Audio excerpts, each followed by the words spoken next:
The city lights reflected off the glass walls of the luxury restaurant, casting a soft, ambient glow across the quiet sidewalk. The exterior was modern and sleek glass, steel, and warm lights that made the place feel untouchably elite.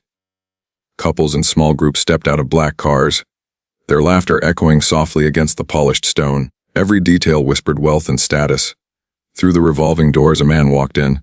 He wasn't dressed in an expensive suit or flashy designer labels. In fact, he looked almost ordinary. A simple shirt, casual jacket, calm steps. Yet, something about the way he carried himself made the air feel heavier. Heads subtly turned. Whispers rippled among the guests, half out of curiosity, half out of surprise. The maitre d' gave a quick nod. But the staff's attention immediately shifted to the approaching executive team at the corner table. They were a cluster of sharp suits and sharper attitudes, the kind of people who judged everything, especially appearances. And that's when it happened. One of the executives glanced at the man and smirked, barely concealing a laugh. "Excuse me," he said loudly enough for nearby tables to hear. "Do you even know how this place works? Maybe you should wait outside until you're properly dressed." The comment cut through the restaurant like a knife. Guests froze mid-bite. A waiter carrying a tray stopped, eyes darting nervously between the man and the table. Some of the elite guests raised their eyebrows in disbelief. The man didn't respond. Not a word. He didn't raise his voice. He didn't flinch. He simply stopped. Hands relaxed at his sides, and allowed the insult to hang in the air like a charged storm cloud. Everyone could feel that something was off. There was a quiet intensity in him that didn't belong to someone ordinary, yet no one could put a finger on it. The executives laughed nervously, thinking they had the upper hand. But the calm that radiated from him, it was almost unsettling. For a moment, the restaurant seemed to hold its breath. And then, a voice, soft but unmistakable, cut through the tension. "I'll be waiting here. Don't keep me." And just like that, the ordinary-looking man had everyone wondering who was he really. The restaurant, or rather, the private office-style dining area within the elite corporate building, was the kind of place where even the air seemed curated. Polished marble floors reflected the soft glow of chandelier lights, and the walls were lined with abstract art so expensive that it intimidated as much as it impressed. Every surface was spotless, every angle intentionally designed to communicate one message: wealth matters here, and everything else comes second. The guests arriving tonight were the epitome of status. CEOs, investors, and senior executives moved through the room with practiced confidence. Their suits were tailored to perfection, cufflinks glinted in the warm lights. Every conversation was punctuated with subtle displays of power, a raised eyebrow, a carefully timed laugh, a glance over the shoulder that reminded others who controlled the room. The air itself was thick with ego. Into this world stepped the man from earlier, still calm, still understated. He didn't rush. He didn't scan the room like someone anxious to prove himself. Instead, he walked slowly, deliberately, observing without judgment. Guests whispered as he passed, trying to place him. Who is that? Does he new here? Does he even belong? But no one dared approach. The contrast was undeniable. Here was someone whose appearance suggested he could be a delivery clerk or a casual visitor, yet his presence alone shifted the room. The staff felt it immediately. Even the most arrogant waiter hesitated mid-step, tray poised but frozen, as though instinctively aware that this man was not ordinary. Some of the servers exchanged brief glances, the kind that silently acknowledged, "We need to be careful with him." It was subtle, almost imperceptible, but it added weight to the already tense atmosphere. Meanwhile, the executive team at the corner table continued their scrutiny. They leaned back, smirking, confident that the man was out of place. Their whispers were sharp, full of judgment. "Look at him, he clearly doesn't understand how this place works," one said, tapping a finger on the polished table. Another added, "I don't know why they even let him in here." They laughed quietly, thinking they were untouchable, that their authority was absolute. But as Keanu moved further into the room, he didn't seem to notice, or perhaps, he simply chose not to. He observed with quiet precision the way the servers moved, the subtle hierarchy among the guests, the body language of every executive. There was no sign of anger, no irritation, only a calm, almost imperceptible intensity that made the room feel smaller. Every gesture he made, even the simple act of walking toward a seat, seemed to command attention without demanding it. The juxtaposition was stark. Here were people who had spent years mastering social dominance and corporate strategy, faces refined with confidence and ego, and yet, One man in a casual jacket made them pause. The ordinary assumptions that had guided their judgment, appearance equals ability, status equals worth, were unraveling before their eyes. It was subtle, but undeniable this wasn't a man they could easily categorize. Guests at nearby tables began to notice too. Some nudged their companions, whispering, "Do you know him? I've never seen anyone move through here like that." Even the most absorbed diners briefly looked up, their attention captured by the quiet authority that radiated from him. Time seemed to stretch in those moments. Every second amplified the tension. The executives at the corner table laughed nervously again, but their smirks were small or forced. A bead of sweat appeared on one's temple, a subtle tremor in another's hand. It was as if the room itself sensed that something unexpected and powerful was approaching. Kyunu finally stopped near a seat, placing his hands lightly on the back of a chair. The executives continued their low murmurs, certain they were still in control. But there was a silent energy in the room, an almost tangible pressure. The other guests started to sense it too. Some felt a brief pang of embarrassment for laughing earlier. Others, more perceptive, realized that this man was not ordinary. And yet, he still hadn't spoken. In those moments, the restaurant felt like a stage. The elite guests were actors, performing their status for one another, confident in their invisible scripts. And Kyunu, he was the audience that everyone had underestimated. His presence alone was a challenge, a subtle reminder that appearances could be deceiving, and that true power didn't need to announce itself. As whispers continued and glances shifted, the stage was perfectly set. The air was electric, charged with expectation. Everyone in the room, executives, staff, and guests alike, felt it. Something significant was about to unfold, and yet the man in the simple jacket remained calm, unassuming, and disturbingly composed. The luxury, the status, the power, all of it, was about to be tested. And in the next moments, the room would learn that some authority doesn't demand recognition. It simply commands it. The corner table had the best view of the entire room, and the executives knew it. Their suits were immaculate, shoes polished to a mirror shine, watches glinting under the soft ambient lights. They exuded confidence and assumed control over everyone who dared enter their space. But tonight, a new presence had shifted the energy, and they hadn't noticed it yet. The man who had walked in, the one dressed casually, unassuming, quiet, was now standing mere feet from their table. The first executive, a sharp-featured man in his mid-40s, leaned forward slightly, a smirk spreading across his face. "Well," he said, his tone dripping with superiority, "look who wandered in. Do you have a reservation, or did someone just let you in by mistake?" A second executive, younger but equally arrogant, snickered, tapping his fingers lightly on the table. "Honestly," he said, "I don't know why anyone would think he belongs here. Maybe he's one of those interns trying to play dress up. I've seen it before, people who think they're more important than they are." The words cut through the room like ice, meant to humiliate. Nearby staff glanced over nervously, aware of the brewing tension. Some of the guests stiffened mid-conversation, sensing that something unusual was happening. But the executives didn't care. They thrived on being in control, believing their authority was absolute. The third executive, a woman with an exacting glare and perfectly coiffed hair, leaned back in her chair, crossing her arms. "I don't even know why they let him inside," she said, her voice cold and calculated. "This isn't a place for amateurs." Her gaze swept over him like a judgmental blade, sizing him up, trying to find any flaw to justify her disdain. The man, Kyunu, still didn't respond. He didn't flinch, he didn't raise an eyebrow, and he didn't acknowledge their words beyond the faintest of glances. He simply stood there calm, measured, as though observing a small, predictable drama unfolding. The executives' laughter faltered slightly. Their confidence, normally unshakable, wavered under the weight of his composed silence. The first executive, sensing that something was off, forced another laugh. "Come on," he said, louder this time, "you really think you belong here? Maybe you should go grab a coffee somewhere else. This isn't a place for casual visitors." A few nearby guests turned to watch, curiosity pick. Whispers spread across the room. "Who is that?" "I've never seen him before." Some guests exchanged uncertain glances, sensing that the casual man might not be what he seemed. Even the staff stiffened, pausing in their tasks, careful not to draw attention to themselves. The executives, unaware that the room had shifted subtly in response to him, continued to assert dominance. The second executive leaned in, speaking directly to Kyunu this time.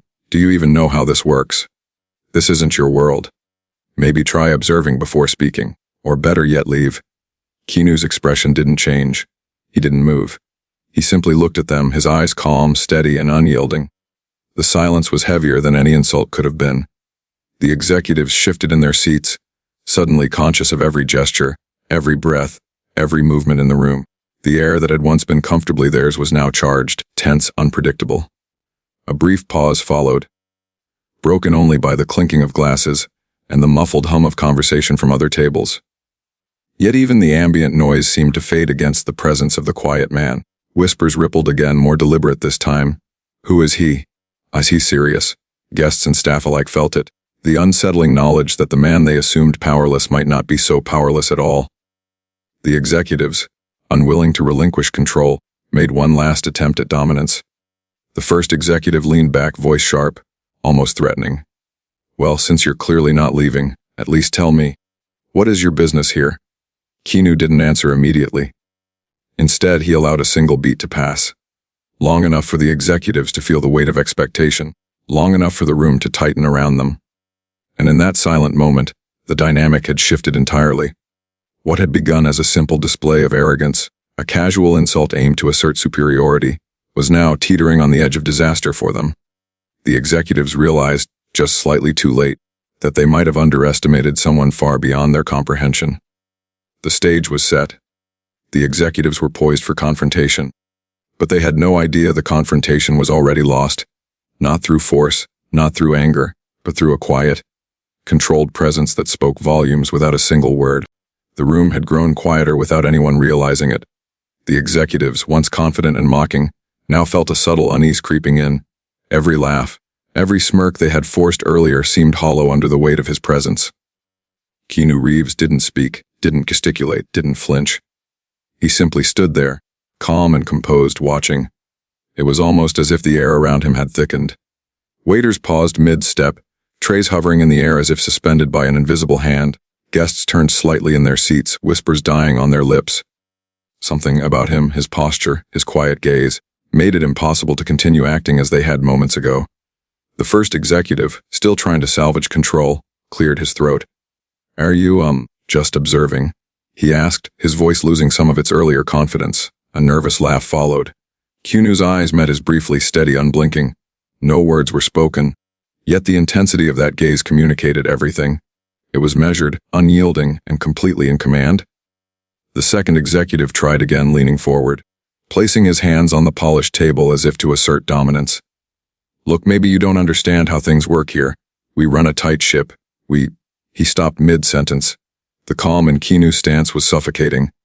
There was no threat, no anger, no demand for respect. And yet, every instinct in the room told them they had crossed a line. Their arrogance, their casual judgment, even their jokes, it all felt small, inconsequential, beneath the gravity of the silent man in front of them. A third executive, who had been silently observing from across the table, shifted uncomfortably in her seat. The faint clink of a glass sounded louder than it should have, like the room itself was amplifying every minor sound to heighten the tension. She realized that the laughter and smirks from earlier now felt embarrassing. Even her posture betrayed her. She straightened up, but the unease lingered. Kinu moved then, very slightly, just enough to indicate awareness of the room. He didn't turn dramatically or make an imposing gesture. He didn't raise his voice. He merely shifted his weight, hands relaxed, gaze calm but focused. The subtle motion was enough. Every executive at the table felt it, a silent, undeniable authority that dwarfed the ostentatious power they had flaunted moments before. Time stretched unnaturally. The seconds felt longer, each heartbeat louder. Staff paused, unsure whether to approach, unsure whether any action was safe. Guests began noticing the tension, the shift in energy. Some leaned forward subtly, whispering to their companions, curiosity and suspense mingling in their eyes. The restaurant was no longer just a display of wealth and status. It was a stage. And the audience was beginning to realize that the man they had dismissed might be the only one actually in control. The executives' attempts at conversation faltered. Each word they tried to speak felt awkward, hollow. Jokes that would have elicited laughter now landed like stones in a quiet pond. Every glance they cast at Kinu carried the weight of doubt, uncertainty, even fear. They had miscalculated. They had assumed his quiet demeanor was weakness. But it was not weakness, it was dominance refined. One of the younger executives nervously laughed, attempting to break the tension. You're not even saying anything," he stammered. "Are you intimidated by us?" A ripple of unease spread through the table. Keanu didn't respond verbally. Instead, his expression remained calm, almost indifferent, yet somehow intensely focused. That silence spoke louder than any words could. It wasn't aggression, it wasn't anger, it was control. Every person in the room understood that this man could assert his power without lifting a finger, without raising his voice. Guests whispered quietly, unnoticed by the executives. "Who is he really? I've never seen someone command a room like that without saying a word." Even the servers, who had long grown accustomed to arrogant and entitled clients, felt a subtle chill, a recognition that they were witnessing something rare, a presence so dominant it needed no performance. Minutes passed. The executives grew restless, glances shifting between one another, attempting to regain their composure. Yet the longer they sat, the more apparent it became Keanu had seized the room, and it had happened silently, effortlessly. The power of calm had claimed the stage. In that tension-filled moment, the moral was clear, though unspoken dominance does not need volume. Respect does not require intimidation. True authority manifests not through threats, but through a quiet, unwavering presence. And Keanu Reeves, standing there in casual attire, had just demonstrated it perfectly. The stage was set. The room, the guests, the staff, all awaited the inevitable moment when the silent power would transform into action. And the executives, though unaware, were already on the brink of realizing that their arrogance had led them straight into a lesson they would not forget. The room had changed. It wasn't just the executives at the corner table who felt it anymore. Everyone in the restaurant sensed that something unusual was unfolding. Guests who had been quietly enjoying their meals now stole glances toward the man in the casual jacket, the one who had walked in unnoticed, but was now impossible to ignore. Even the staff moved with heightened awareness, careful not to make a misstep. A waiter paused mid-serve, his tray hovering, eyes flicking toward Keanu Reeves. He could feel, almost instinctively, that any wrong move might set something in motion he didn't understand. Other staff members whispered quietly to each other, subtle nods acknowledging that this wasn't a typical scenario. "Is he the owner?" One of them muttered under his breath, almost hoping no one heard. The executives, however, were still trying to maintain their composure, though cracks were starting to show. The first executive adjusted his tie, attempting a confident laugh, but it came out forced. The second executive leaned in, speaking in clipped tones, trying to assert dominance through words alone. "Well, I suppose you're just observing," he stammered. But the calm, unshakable presence in front of him made every syllable sound empty, every gesture awkward. Guests began to notice the shift in the table's energy. A group of investors at a nearby table leaned slightly forward, whispering to one another. "Who is he?" one asked. "I've never seen anyone sit in a room full of executives and make them look nervous," replied another.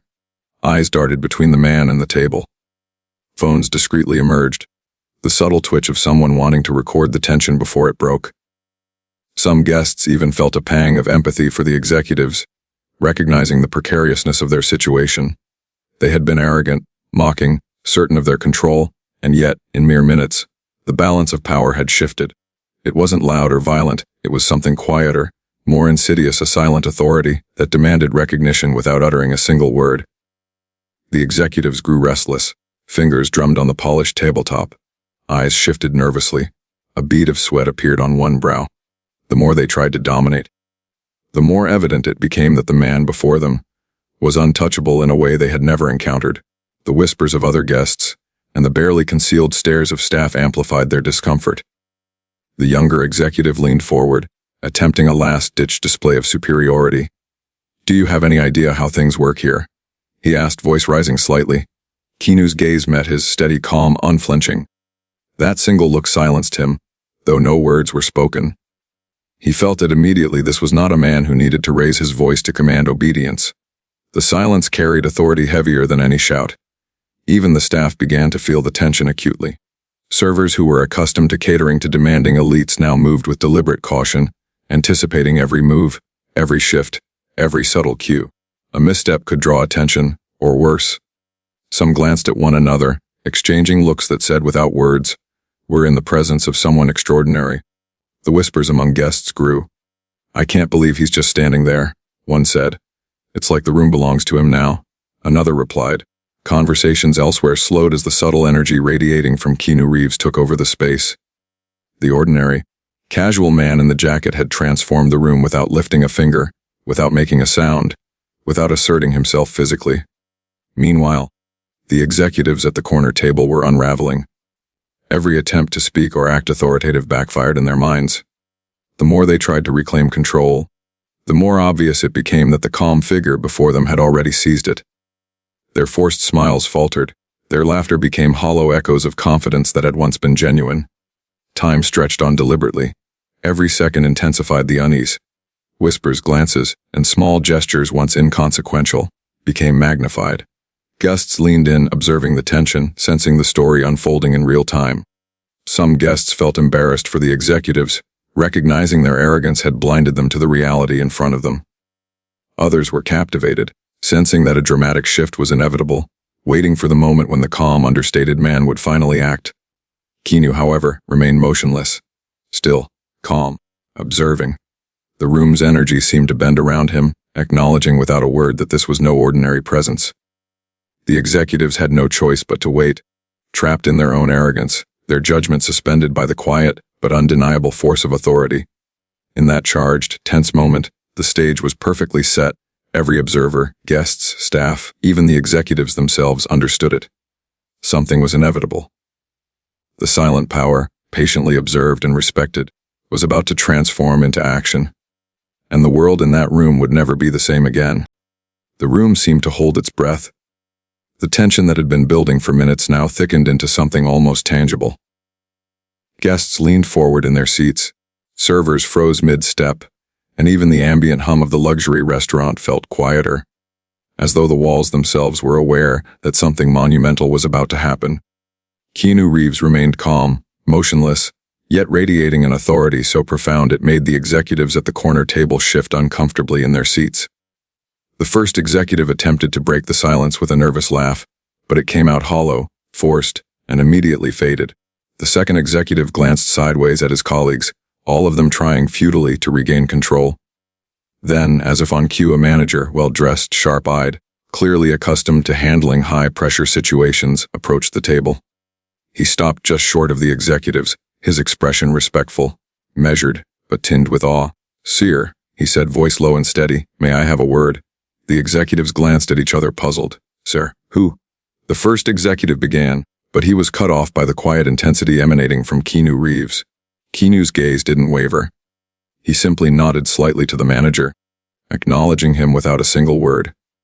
The manager leaned in, speaking now just above a whisper, enough for the executives at the table to hear. "Sir Keanu Reeves." His voice carried a mixture of surprise and deferential respect. The room seemed to tilt slightly on its axis. The executives froze, the color draining from their faces. One swallowed hard, another's hand trembled slightly as it rested on the polished tabletop. The effect was immediate and dramatic. The executives, who had moments ago been so sure of their power and authority, were suddenly exposed for what they were: arrogant, judgmental, and utterly out of their depth. Whispers erupted around the room. Guests craned their necks to witness the unfolding drama. Even the servers, long trained to remain invisible, felt the weight of the moment pressing down on them. Keanu remained calm. He did not raise his voice. He did not scold or threaten. He simply allowed the revelation to settle over the room like a quiet storm. Every eye was on him now, every breath held, every subtle gesture magnified. The executives could no longer mask their fear. Their smirks had vanished. Their forced confidence had been replaced with tension, uncertainty, and disbelief. Then came the first verbal acknowledgement from Keanu, soft but commanding. "I believe it's time we discuss the direction of this team." His voice, even in its quiet tone, carried weight. It cut through the room, drawing attention, halting whispers, and compelling everyone to listen. The executives understood instantly they were not in control. They had underestimated him, and that mistake was about to cost them. The manager stepped aside, subtly nodding, and Keanu's eyes met the executives directly. There was no malice, no anger, only clarity, authority, and expectation. The room felt charged, every second stretching as the executives realized the magnitude of what was happening. "Effective immediately," Keanu said, his voice steady and precise. "Your services are no longer required. We'll review your contracts later, but for now you're relieved of your positions." Shock rippled through the table. The executives froze, mouths opening, words failing them. One tried to protest, but the weight of the moment silenced him. Another reached instinctively for a glass, as if grounding himself, but it trembled in his hand. The others sat stiff, staring, unable to comprehend how quickly the balance of power had shifted. Guests whispered, their curiosity now fully satisfied. "He's the owner," one asked in disbelief. "I knew it," another murmured. The calm, the presence, it makes sense now. The subtle awe in the room was palpable. The executives, once dominant, now understood how completely they had misjudged this man. Keanu rose slightly from his seat, a small nod to the manager acknowledging the execution of his decision. There was no shouting, no dramatics, just quiet authority. The room, once filled with arrogance and judgment, was now dominated by presence, by calm, and by undeniable power. For a moment, the world seemed to hold still. The staff returned to their duties with renewed respect. Guests whispered among themselves, and the executives slowly processed the reality. They had been outmatched not by force, but by presence. Keanu Reeves had commanded respect, redefined authority, and delivered justice, all without a single raised voice. The revelation was complete. The lesson, silent but unmistakable, had been delivered. And in the aftermath, the room remained suspended in awe, awaiting what would come next, knowing they had witnessed something rare, a quiet, unwavering authority that changed everything. The room had finally begun to breathe again. The executives, once brimming with arrogance and certainty, sat in stunned silence. Keanu Reeves remained calm, his posture relaxed, his eyes steady. There was no gloating, no yelling, no vindictive laughter. The lesson had been delivered with precision, without malice. Proof that true authority does not need theatrics. He addressed the table in a quiet, deliberate tone. "You don't need force to command respect," he said. "Judgment, arrogance, and assumptions are the weakest forms of power. They give the illusion of control, but true influence comes from calm, clarity, and self-discipline." A few executives, still reeling, tried to interject. Keanu listened patiently, but his gaze made them pause. There was no room for argument, not because he was imposing it, but because his presence left no doubt. The message had already been received. "You were confident, as many people are," he continued. "You judged based on appearances and acted without understanding. But mistakes like this are opportunities to grow, not just for you, but for everyone in this room." His voice carried a quiet authority that silenced the murmurs. The executives realized that while they had lost their positions, they had gained a perspective far more valuable, the understanding that respect cannot be demanded, it must be earned. The staff, observing from nearby, felt a renewed sense of clarity. Even those who had served demanding clients, without pause, could see the difference between someone who wielded authority through fear and someone who commanded it through calm presence. Guests whispered among themselves, their curiosity now mixed with admiration. Many had witnessed arrogance humbled, not by anger, but by the quiet force of competence and self-assurance. One executive, still trying to grasp the lesson, finally spoke. I understand," he admitted quietly, a flicker of humility breaking through the shock. Keanu nodded once, approvingly, signaling that recognition of error was the first step toward growth. He addressed the room as a whole, his words carrying both gravity and inspiration. "Remember, power is not measured by volume, wealth, or appearances. It is measured by composure under pressure, clarity of mind, and the ability to act justly. True strength manifests quietly, without boasting or threats. Respect given freely is far more valuable than respect taken by force." The executives absorbed this slowly. The embarrassment had faded into understanding, and with that understanding came the potential for transformation. They realized that their own arrogance, their assumptions, and their dismissive attitudes had been their undoing. And while they had been removed from their roles, they now carried with them a lesson far more enduring than any position could provide. Guests and staff alike remained attentive. Some whispered quietly, inspired by the demonstration of quiet authority. Others, still processing the unfolding events, nodded in silent agreement. The lesson transcended the immediate drama. It was about human behavior, about leadership, about how true respect is cultivated. Keanu concluded, his voice soft but unwavering. "Use this moment to reflect, to grow, and to understand that judgment without insight is the surest path to failure." The room, the people, the power, they all respond to character. Never forget that. The executives, though removed from their positions, were not humiliated. They were challenged, enlightened, and given a chance to evolve. The staff, the guests, And even the audience watching from afar understood the quiet truth of the moment: authority, integrity, and composure outweigh arrogance and superficial dominance every time. As Keanu stood and walked away from the table, the room seemed lighter, yet charged with respect and understanding. His departure left behind a profound message. You don't need power to demand respect, but judging others without understanding is the surest way to lose it. And in that silent, deliberate walk, everyone present, executives, staff, guests, knew they had witnessed something rare. A lesson not shouted from a stage, but delivered through presence, integrity, and calm resolve. The story would be remembered, discussed, and shared, because the true power of the lesson was not in punishment, but in the quiet demonstration of what leadership, respect, and authority really look like. Even after he left, the atmosphere lingered, filled with reflection and inspiration. And for the guests, the staff, and anyone watching, one truth was clear: true influence does not need a voice raised in anger, a fist clenched in threat, or a suit tailored to intimidate. True influence manifests quietly, and it changes everything.